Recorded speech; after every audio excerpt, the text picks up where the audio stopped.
vocês precisam olhar atentamente os detalhes das peças. Que detalhes são esses? E eu entendo que você, quando tá lá no fornecedor, aquela parede cheia de mercadoria, você fica perdida. E às vezes a gente não tem tempo de abrir cada pacotinho, né? Cada tag, abrir o plástico, olhar com detalhe, como é que são os pinos, como é que são os fechos, como é que são as argolas de acabamento, os contrapinos, a gente precisa olhar isso.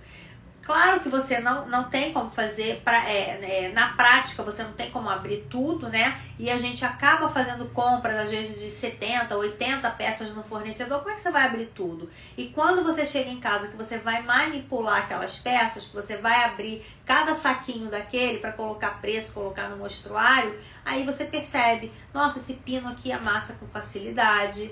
Ah, tô passando a mão aqui, tô sentindo uma rebarba aqui nesse anel. Essa gravação não tá boa, opa, esse daqui tá sem uma pedra. Então, quem é que vende semijoia e não passou por isso? Coloca aí pra mim nos comentários, já passou por isso? De chegar em casa e ver que certas peças estão danificadas, estão quebradas ou estão com algum problema de acabamento? Isso acontece. Quem vende há muitos anos, quem manipula muitas peças, sabe que isso às vezes acontece. Antigamente, quando eu comecei, era muito engraçado, porque como é que os fornecedores faziam? Eles tinham armários e eles iam abrindo gavetas e as peças ficavam todas lá, umas agarradas nas outras. Os colares eram presos por alfinetes, então ficava aquele monte de colar. Os anéis eram um em cima do outro, às vezes até dividido por tamanho, ou por modelo, mas era um em cima do outro. Então pegava lá, procurava o tamanho e tal. As pulseiras também nos alfinetes, os brincos ficavam em cartelinhas, às vezes cartelinhas, os tags, né? Então ficavam lá, todos juntos, misturados.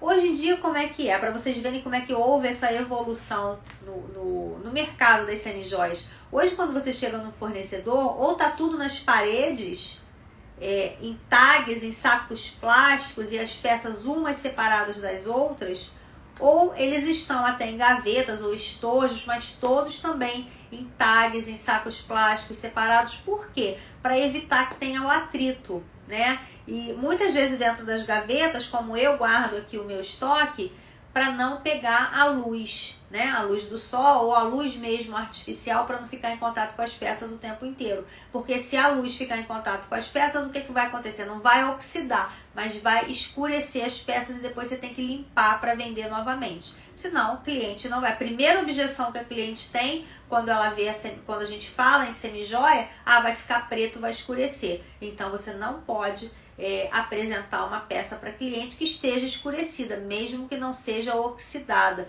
que seja só por causa da luz. A gente tem que limpar. Então, com fornecedores acontece isso. Alguns guardam as peças dentro de gavetas para não haver isso, né? Ou se tiver muita rotatividade, até fica nas paredes ali exposta, mas cada um com o seu critério. Então, quando a gente chega lá no fornecedor que você vai escolher, você tem que estar muito atento a isso. Aos pinos dos brincos, alguns são moles, né? Só da cliente tentar colocar a tarraxa, e se a tarraxa for muito justa, vai acabar amassando o brinco.